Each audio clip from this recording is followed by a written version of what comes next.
everyone. Welcome back to Pop Sub Club. My name is Nick, and I am here with actor, writer, director, probably many other hats, but also Mr. Fantastic, my favorite member of the Fantastic Four, Alex Hyde-White. Alex, how are you doing today? Hey Nick, I'm great. I love this Florida weather.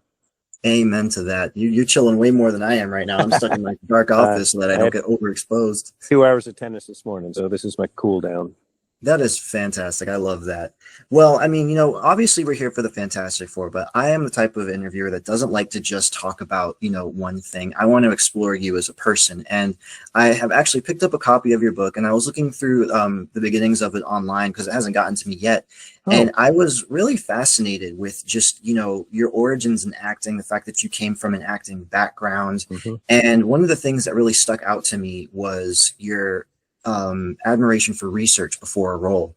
And I was kind of curious, obviously research before a role is so important, but is researching just something that you like to do in your everyday?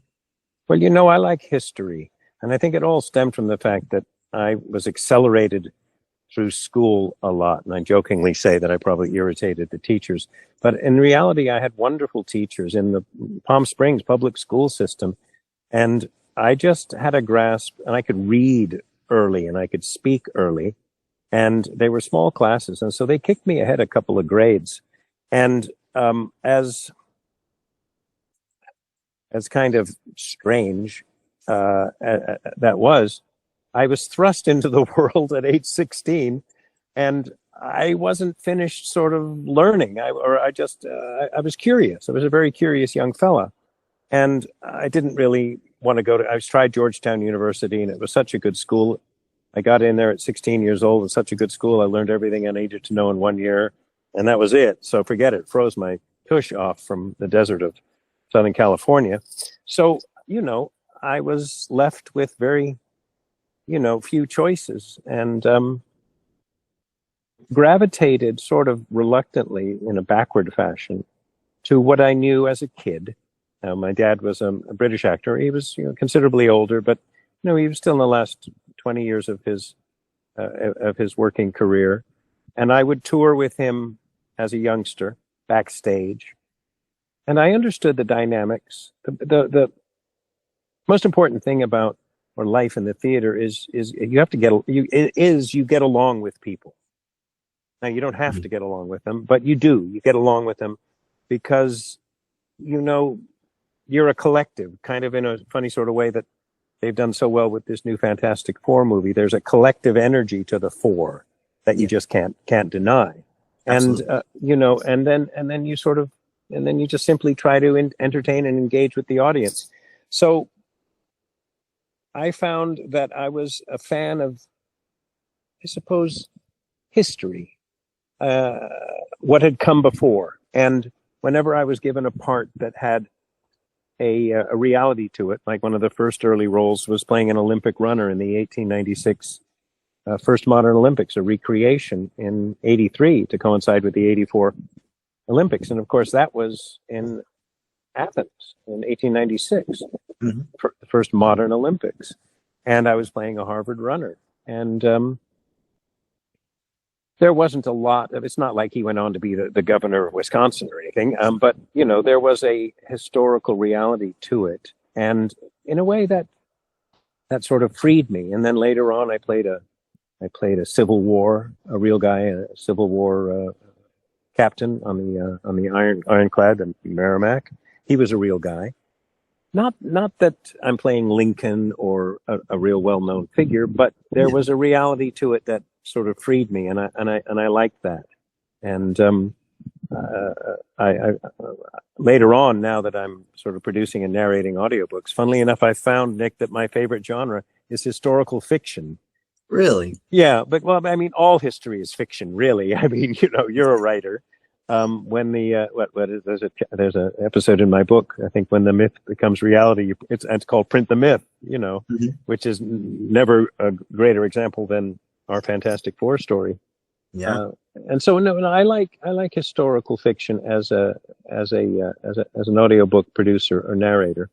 And I find that I'm reading history books again now. So it's nice that you ask, because I don't get to think about it a bit. But yeah, I suppose I've always liked the history of of acting. And even if it's just continuing a tradition that's, a Yeah. very old tradition, you get out there and the rubber meets the road. It's you and the audience.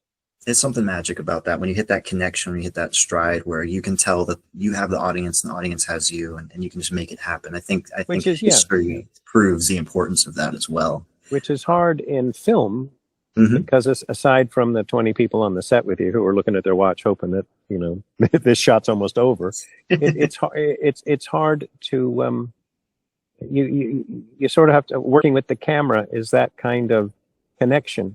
But I think it's engagement. If you are engaged with the material, if you have a sense of discovery and you get along with people and you're comfortable, then that was my MO. Not that I was always easy to work with as a youngster. I think that, and again, I talk about this in the book. It's easy when you're a young fellow to think you know it all, especially when you're given opportunities, which makes a career like a Tom Cruise or a Daniel Day-Lewis when they or Brad Pitt when they get good work in their early 20s. It's hard to maintain it, not only sort of talent-wise, but personality-wise. And so, it's an intricate business. But I've learned a lot about human nature in my years. And that's always important. I find that's one of the most important lessons. Yeah, I mean, you got to live a life. If you work to live, then I think a lot of people are into that these days. And I think the lockdown and this sort of crazy upside down world that we had to live with for a few years. I was in California. So we were insulated from it because they basically paid us to stay there as much as we could. But after that was all over, our son was graduating Auburn, and my wife's family is here in Pensacola. We said, "Come on, let's go." And I stopped chasing fame. After my 40 years, I was let out on good behavior. And I've been in Pensacola here for about 3 years, and I've got agent now in Atlanta. I've got agents reconnected in London, and I'm working just as much. But I'm doing it from a sort of a life enhancement perspective, as opposed to in Hollywood, where you're either working on a TV or a film show, or you're driving a cab, or working at Universal Studios or something. It's because it's so expensive to live there. But I'm at this age in my life and career where I'm just very fortunate and lucky. But I want to keep the interest, and so again going back to this sort of sense of history, it's what really informs me. Absolutely. And I think that's a great way to look at it as well. I think, I was very surprised in looking at your film history that you actually had a role in one of my favorite movies, Nope. And I was like, oh my God, there he is. And I'm just like, I've seen this movie a million times and it never clicked. But again, that's what happens when you meld into a role, no matter how big or small. But moving forward, obviously, we still are talking about Fantastic Four, and one of the things that caught my eye was how you mentioned that Reed Richards was one of the hardest roles for you to tackle in terms of both research and I assume as well playing, considering the history of the film. But I was curious, it's kind of a two-part question. What was your structure for researching a character like Reed Richards, since there is so much history with him? And second, what exactly were the challenges that came with that? Well, working backwards, the challenge that everyone will tell you who was on the film was how to we had to pretend or just to forget that this was a very small film. And, the camera don't lie, a lens is a lens and film is film. And that's the one thing that Roger was always good at, as the technical aspect. I mean, he owned his equipment and the people that he empowered to capture to build the set, to light the set, to film the set, and in the end to stand in front of the camera and do our best. We had a sense of freedom. We had a sense of opportunity that for a young person, as you know, enriches you and can be very satisfying if you just don't get bogged down in what isn't there. Okay. And in a funny sort of way, that lent itself well to, I suppose, the internal life of Reed Richards, which sort of came to me very, very quickly. And I think it was the same sort of thing that I led off with you, that I was pushed ahead in school so much. I was always feeling that, wait a minute, there's something more. Wait a minute, there's and sometimes friends of mine, when they'd see me on stage, like in the Steinbeck play Mice and Men, which is a wonderful wonderful play. And it's a wonderful quality to have with George is always ready for the next thing. He's like, Mhm. he's got a manifest destiny to him, which can be very, very engaging. It can also be very troublesome. But Yeah. I felt with Reed that in the context of the story and the film being made, that Reed and Alex, the actor, had to be the problem solver. And immediately, if there was a technical thing, Oli said, no. I mean, and I'd been doing it for about 10 or 12 years. I was in my second 10 years of a career, which Gene Hackman said to Merv Griffin is the secret to success. The second 10 years, he said. So, we could solve problems, and it's another way of saying cutting corners. Sometimes in low budget film, the challenge is, we had to cut so many corners. Well, I can say that, we had to solve problems. Mm-hmm. And the metaphysical aspect of the change to the Fantastic Four in the origin story, they start out sort of being dweeby and and a little nerdy and just this embodiment of comic book characters, and then they come back and soon discover these powers. And then there's the sort of explanation scene where Reed says, "Wait a minute, Johnny, what did you say?" That's it. And then boom, boom, boom, for the next 2.5 pages, everybody is informed. And then you go to Ben. You see, you always hang on to things. You always make things hard on yourself. And look, and with me, it was like whatever was left over. So Reed had to sort of stretch around to keep it all going. Yeah. And I felt that was the key to the character, and by extension, the four of us as a dynamic. And then, of course, the film. And that, if people say, wow, the chemistry in that film was good, you guys had heart, you guys overcame the obstacles. And, we were 8 years old when we first saw it, and now we're 38 and we're promoting it and we're talking about it. That's because we had a sense of togetherness that Reed gave me as Alex, the actor. And the three of them to this day, Rebecca especially, she'll say, Alex, she'll just take care of everybody. And Michael is lovely. Jay Underwood will fight me a bit on it, but that's his character. It's lovely, It's great. It's great. Yeah. Yeah. No, Alex was good. Jay. Okay. Jay. I mean, Johnny, stop. Okay. That's good. So it's fun.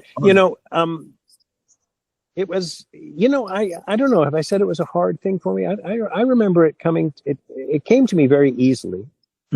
I think in independent film, there are fewer people who decide who to cast. So you go into a meeting and it's a director and a producer.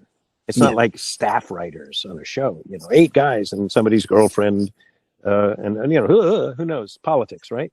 And of course they were they were under the gun, and I walked out with that part. Now I did do a lot of prep for it, and there's 2 episodes. I wrote my 40 episode book called In the Volume, and I separated it into 5 seasons as if my life is a TV series. And there are 2 episodes right in the middle of it about Fantastic Four. I think one's called Fantastic Four, and then the second one is Brit the Myth, because it's what happened to the movie. And I was going through a sort of a life change at the time. There was an earthquake, and 94 was 92 is when we started it. 93 is when it was being put together. So it was a time for me to sort of rediscover myself. And this part came along, and I worked really hard so that I knew the lines going in. Yeah. And that makes a big difference. But the line, the writing, good old Craig, the writing was an excellent blueprint for this film. We just, try to follow the beats. Absolutely. And I think one of the things that I love most, because your Reed Richards in terms of live action is my favorite rendition of the character, being that Reed is my favorite character of the Fantastic Four. Yeah, he's a good character. Yeah.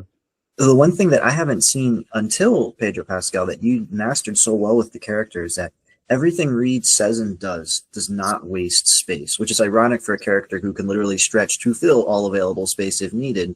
Everything said and done is, pointed with purpose. There's a reason for why the character is saying something, and your execution on that was so well that even when I was younger and I wasn't reading as much Fantastic Four comics, I could go back to that film and see that is my standard that I should hold these characters to. So that's pretty awesome. And again, the fact that it took like over 2 decades to get a character that could even match that level, I think goes to show a testament both to yours and to the rest of the cast and crew's work on making that movie as faithful and as fun as can be. Yeah, Um, well, I mean, thank you. We had no choice. There wasn't a lot of it. It was not an indulgent production, yeah. and it certainly wasn't an indulgent character. And what you hit upon with Reed, like you say, he has the ability to fill as much space as he needs to get the job done. But if indeed he is an efficient character and respects that power, Mhm. and shows, and in the performance, thank you, if it shows that, I'm very efficient, and that's a wonderful opposite. And in storytelling and acting, you always look for the opposites. Mhm. If you've made it home inebriated, you open the door and you don't show that you're inebriated. You're home and you show a moment of sobriety, Mhm. and that colors the fact that you're messed up, dude, and you're having problems. And it's that Mhm. moment. It's that moment of calm that illustrates the chaos. Yeah. And that's Reed. He's got it all going. I saw the film for the second time. I saw it first at the premiere on the 21st of July, and there were Mhm. 3,000 people, and it was a spectacle. It was like being at I don't know. It was like being at like an inauguration or something. It was just Yeah. awesome. It warmed And my you heart say, seeing you guys there. how was the speech? I don't know. I couldn't really hear it or whatever. It was just so much going on. They had an orchestra, 3,200 people, and journalists from Vanity Fair said, "Hey, what did you think when you got a round of applause when my little bit came on?" And I go, "I did." He goes, "Oh yeah." And then I thought about it. There 3,200 people, and I figured, yeah, maybe about 50 of them recognized it the moment. And but I walked out of that film saying, "Whoa, okay, wow, what a movie." Yeah. And it was a different way of telling this story. Yeah, it was very traditional, but it was no origin. They didn't Mhm. spend a lot of time on talking about why they are. It was a quick setup, and there were little bits like eating cereal and then of course the huge set pieces, of which there aren't many. It was amazing the way the formula they used for this film. So I went to see it a few days ago on IMAX 3D, and it was extraordinary. Yeah. Yeah, it was just I loved it. I just loved the interaction, and there's a few lines there with Pedro, um, where he's not indulgent at all in his performance, and it was really neat to see it in the IMAX in the 3D. I really enjoyed it. Oh yeah, it was such a good time, and it was like you said, those moments of getting cereal, those breaths between the big moments for me was what made the film. It's what made the characters so organic and feel like the family they wanted us to believe they were.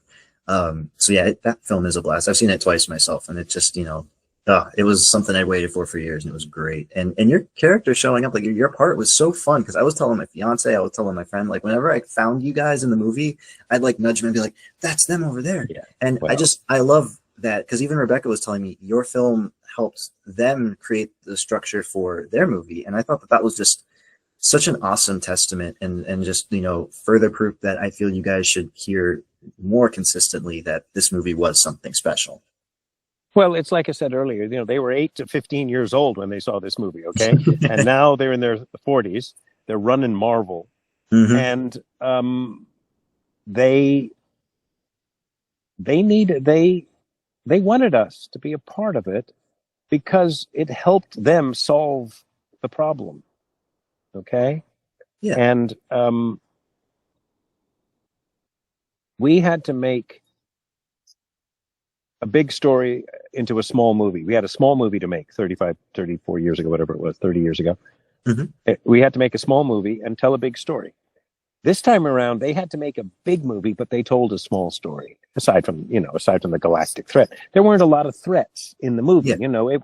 It was pretty linear. It was problem solving. And then, of course, the most frustrating problem was how they end the movie, which is a nod no wink with the car seat. I mean, it was sweet. There were really lovely human touches. Reed's character is introspective but not indulgent. And Sue's character is very strong in this film, and I think they had to do that because they were leaning into the motherhood aspect. Absolutely. And I think it paid off well because, as someone who grew up with every iteration of these characters, I feel Sue was always the one who deserves those moments just as much as everyone else, and didn't always get them, especially in the more recent films. I felt like they didn't almost know what to do with her, and it was so nice to see this movie her in that strong protective role as the glue that keeps the family together. It was just and Vanessa's a good actress. I mean, she's been nominated for an Academy Award for a couple of years ago. Yeah, she's a good actress. They knew what they were doing with that movie. Absolutely. Now I know we're pretty close to the time. I know you said you only had 20 minutes. I did want to touch on some of your personal projects before we close. Just to give you your space to kind of let the people know what you've done, what you're doing. And I know you've got Punk Audio, which does audiobooks. You have your film 3 Days of Hamlet, and then you have your book in the volume. And if you would like to take the time to talk about those things before we head out, this is your time. Thank you. Well, thank you, Nick. My book in the volume, My Life in Film and TV. It's a Hollywood memoir. It's an actor's life, but it's not a celebrity tell-all. It's more about, if it wasn't me saying it, I'd say it's sort of about the man who did this. It's about, it's a time travel love letter, I suppose, to pop culture through the eyes of film and television, starting in the early 80s. Up to modern day, as you mentioned, Jordan Peele's Nope. I have played big parts in small films with Steven Spielberg, Warren Beatty, Dustin Hoffman, Jordan, Gary Marshall, Richard Gere. That was a pretty decent part. And then I've played big parts in small movies, one of which brought us together, Fantastic Four. My first film, Biggles, was a sort of a World War I time travel romp when I was 25 years old in London, hanging out of a helicopter over Tower Bridge. I've had these wonderful, irreplaceable experiences. And now with IMDb, I'm able to sort of, they're listed chronologically. So I spent about 2.5 years just writing my memories of those experiences. And the gaps were filled in with my life as a young person, as a younger actor getting started, as getting some success and getting failure and personal reality. And it's sort of a story about, it's almost a Forrest Gump kind of story without the eccentricities of the character. I've been a part of some wonderful pop culture moments that a fan of film or television, or a fan of the process, or even somebody who's curious about an actor's world. And it was so satisfying and ultimately freeing to put all that down, because I don't have to live with it anymore. I don't have to say, God, I wish I would have told my stories. And I enjoyed it very much. As an audiobook narrator, I've been narrating audiobooks for about 15 years and produced about 500 of them with other narrators. That's awesome. We deliver them all over the world. Like I said, I like historical fiction. I enjoy producing. I enjoy crafting and telling stories. And it's an extension of my curiosity I had as a young fella. But I'm not a great fiction writer. I'm not great on plot. I'm good on character and detail and moments, but I'm not great on plot, so. But then, I'm reading a lot of history books. I'm reading about the kings and queens of England from 800 to modern day. And I'm thinking, wow, these are great plots. It's like Game of Thrones, or it's like it's like Star Wars. And I'm thinking, hey, wait a minute.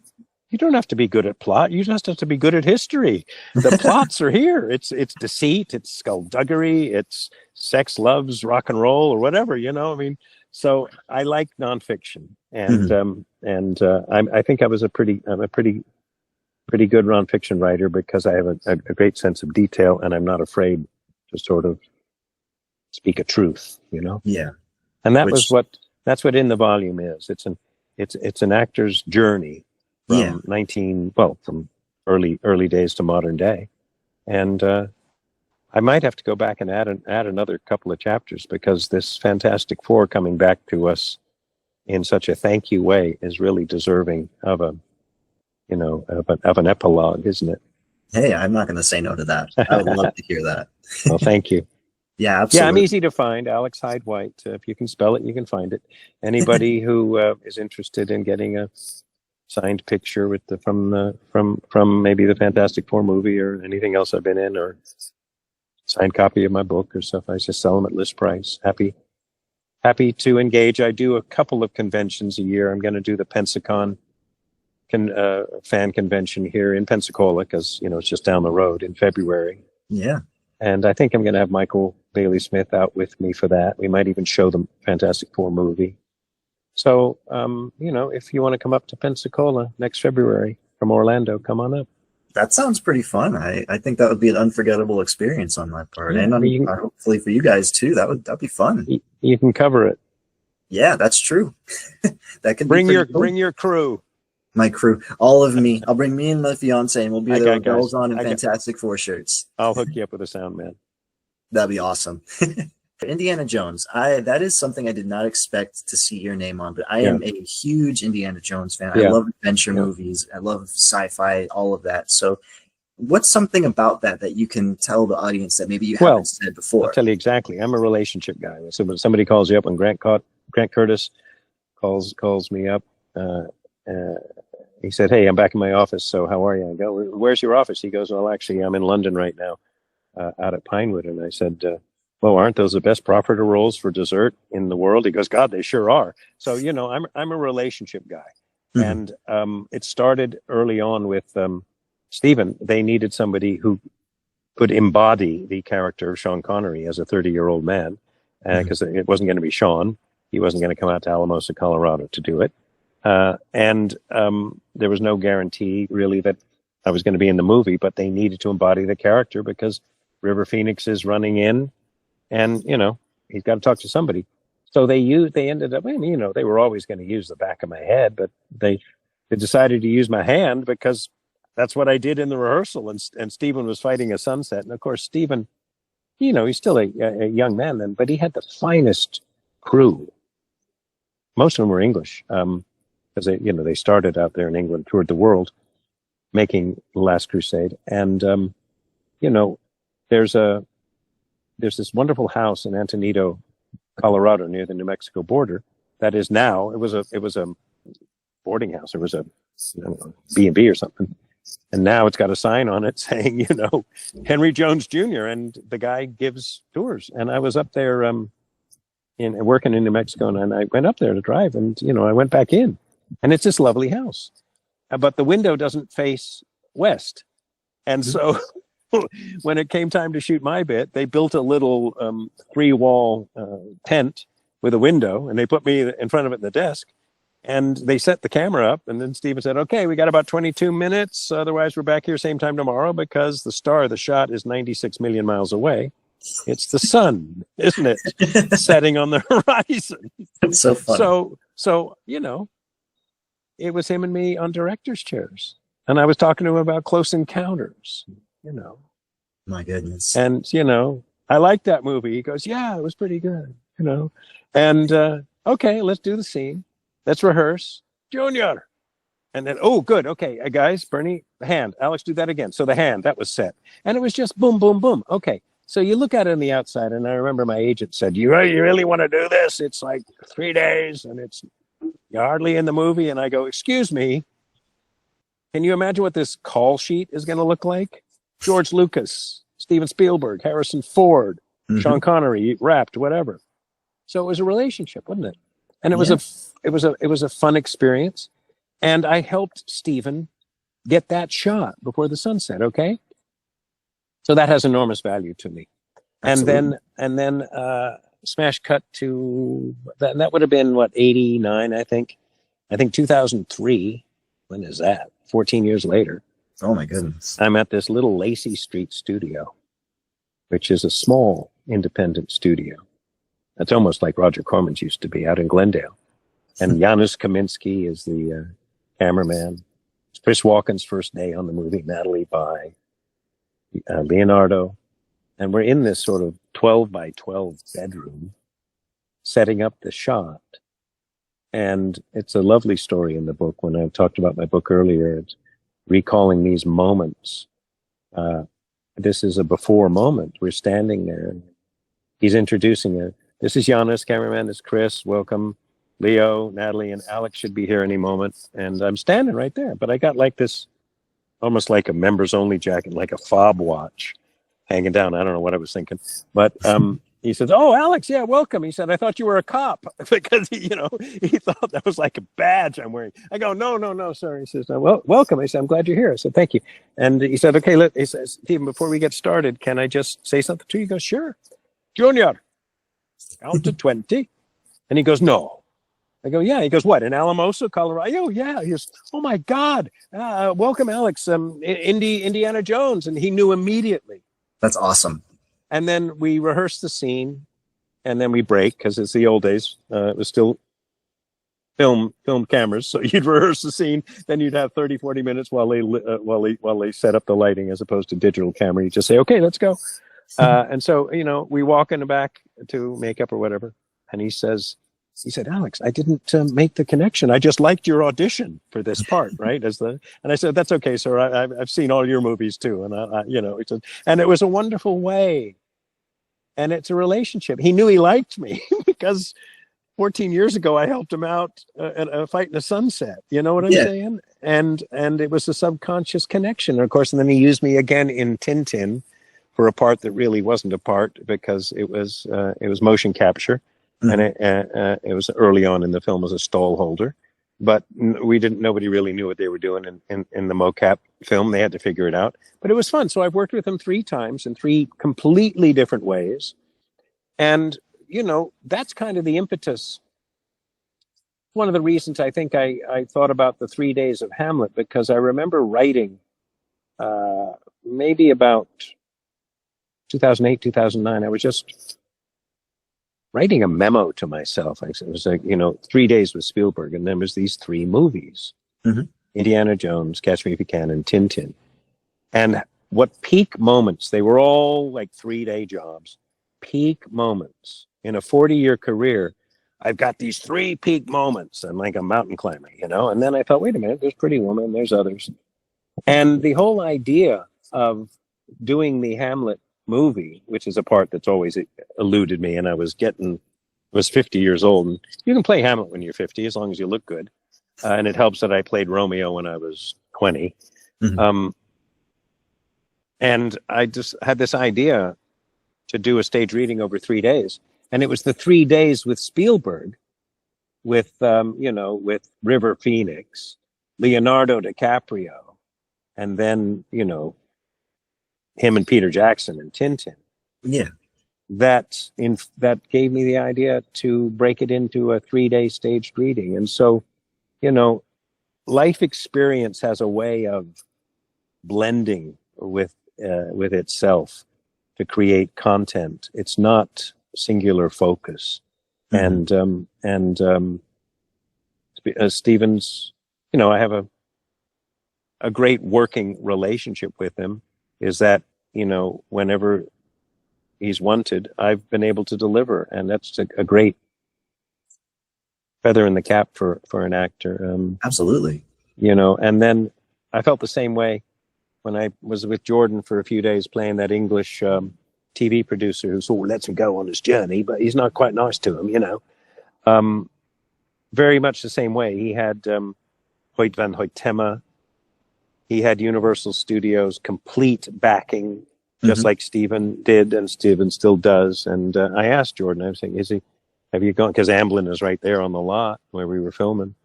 Have you visited with Steven? He goes, oh, yeah, he had me over before I started this film and we were talking. And Jordan has that same wonderful young man's curiosity that Hmm. Steven has, you know. I think Yeah. Steven Spielberg is probably never happier when he's in the sandbox on a set. You know, he's an in-demand guy, but when you're working with him as a director, he's just a guy and he's enjoying it. And he kind of wants you to do it for him in a sort of way, which most of the good directors do. Gary Marshall was the same way with Pretty Woman.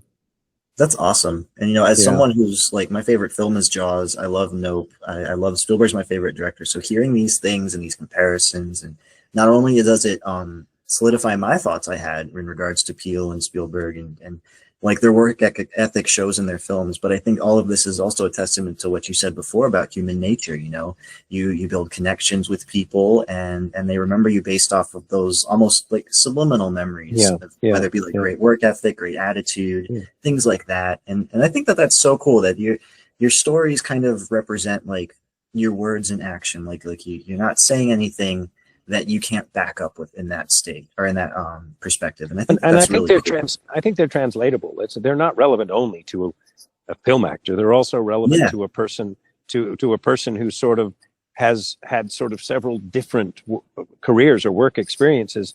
Hmm.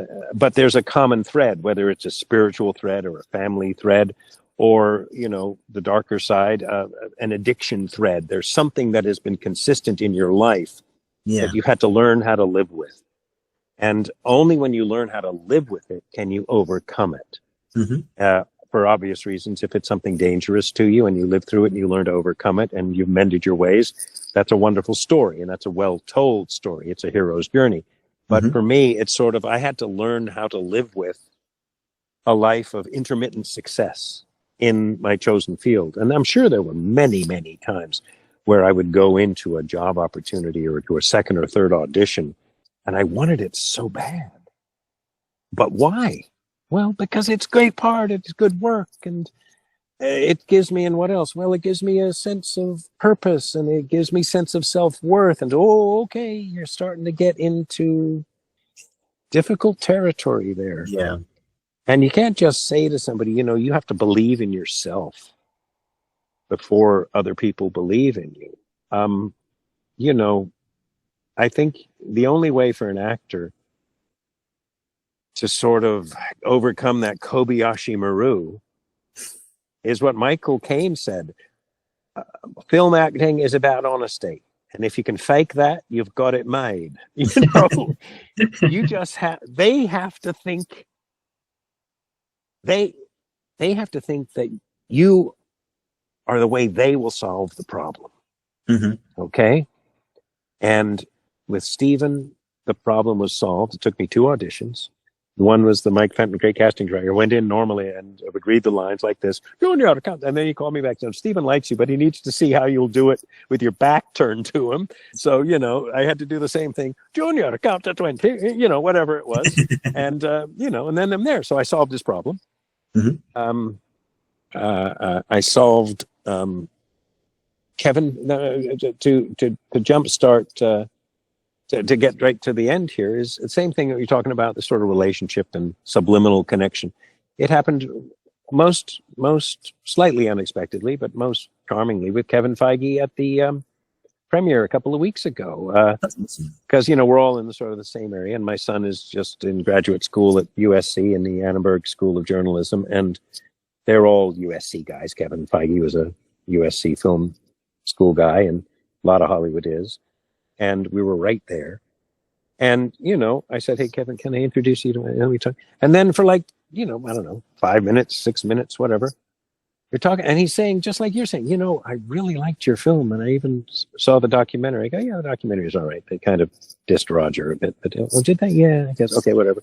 But I liked the film. And, you're great. And I'm so glad. And then I did a couple of cues for Comic-Con for him at their booth that they wanted me to add as the newscaster in the movie, like, you know, like a hear ye, attention all Fantastic Four fans. Word has it that Ben Grimm is throwing a Volkswagen down Yancey Street. You don't want to miss this, that kind of thing, right? Not so much P.T. Barnum, but in character. And so I said to him, I said, and the word did that Kevin wanted you to do this. I said, yeah, sure. And I said, how'd those cues come out for Comic-Con? And he says, oh, yeah, no, I haven't even seen them, but we're going to use them. So like, okay, he hadn't even seen them, but they're going to use them, you know? And a friend of mine down there sent me pictures of it, and it was fun. But again, this was not a small actor talking to the head of Marvel. Mm-hmm. This was two guys with, you know, different perspectives, sort of sharing the same point of view. And it was a wonderful meeting. And I sent him a copy of the book and a nice letter thanking him and congratulating him on taking the movie to market and continuing to provide this enormously influential pop culture product to the legions of fans, and how happy I was to be a part of it. And, you know, I look forward to the next time he calls, just like Steven's called, because even Michael and Rebecca and Jay were saying at the end of it, this is Alex, wouldn't be surprised if you're back with these folks, because I blended with them, I melded with them. And for years, and this is probably a great way to finish, for years, it seemed like the path of least resistance for us as a collective who tried to rally around this movie 34 years ago was on a crusade to get it released, was on a crusade to sort of shame Marvel into acknowledging it. And it's not that at all. It's not that at all. It's, we have absolutely no say in how Marvel conducts their business. Right. But when we were approached to solve a problem for them and did it as a collective, and I felt I did it as an individual in the same way that Reed both delivers his family, but makes sure that it works. Reed is the responsible party. That dynamic lived on as recently as 2 weeks ago with Kevin. And, you know, it struck me that he's probably the same way. You know, he started as his first comic book movie, I think, was Lauren Schuller produced early version of Fantastic Four, and he was associate producer, her assistant. Now, Lauren Schuller Donner was the wife of the Superman director, Dick Donner, who was a wonderful guy. Well, he's episode 2 or episode 3 of my book because Dick Donner was really nice to me as a young actor, and some funny stories on the set of The Toy, which was my dad's last film, and and so there's a nice connection there. And so as soon as I said, you know, I knew Dick quite well, he goes, "You did?" I go, "Yeah." And he used to come up with his pal Jerry Moss from A&M Records, who was, you know, richer than Croesus and A&M Records. And when I was a young actor at Universal, I used to have these option parties up at Chris Reeves' house on the top of the hill because he was a mutual friend and he was always on location. He let me use his house for these parties on the top of Sunset Plaza. And Dick Donner and Jerry Moss would turn up because there were these 20-year-old actors and actresses around. And, you know, he was great. And a few years later, I worked with him, and so I knew him well. And so we had a laugh about, you know, about that. And he's Jerry Moss. He said, "Yeah, gosh, I just saw his name coming into the Dorothy Channel." I go, "I bet you did. He probably owned half of downtown LA." And, you know, we're talking about stuff like that, you know? And those are the irreplaceable byproduct of getting along with someone in a work environment. Yes. Now, it happens to be Alex Hyde-White and Steven Spielberg, or Alex Hyde-White and Richard Donner, or Alex Hyde-White and Kevin Feige, or Jordan Peele. But it's also you, Mr. Audience, and your boss, or you at a convention meeting a journalist, or meeting somebody else who is in the same world as you, but who is more experienced, older, successful, and yes, somebody who could reward you with work and job opportunities. But that is a common experience, but it is your connection with that moment that is going to speak more true to what you get out of it than, you know, a meeting or an Yeah. opportunity. It's going to be your connection. And that's the vital importance of these small parts in big movies that made to me. It's this connection, this shared humanity. And Mhm. that is a gift that I hope in my small way to impart upon anyone who reads this book. And I do it through the context of, you know, some funny stories on wonderful films and some pretty lousy films. And, you know, that none of that matters. It's the shared connection. It's the storytelling. So thank you. Absolutely. Absolutely. I think those are words to live by. For one, am a strong advocate of connections. I try to do it myself whenever I can. So, you know, great advice to give and great lessons as well. And Alex, thank you so much for taking the time to chat with us. For one, think this is probably one of my most favorite interviews. Been a blessing chatting with all of you. And, you know, I can't thank you enough for what you've done in the past. I can't thank you enough for what you're doing now. And I can't thank you enough for taking the time. You got it. Hope to see you again.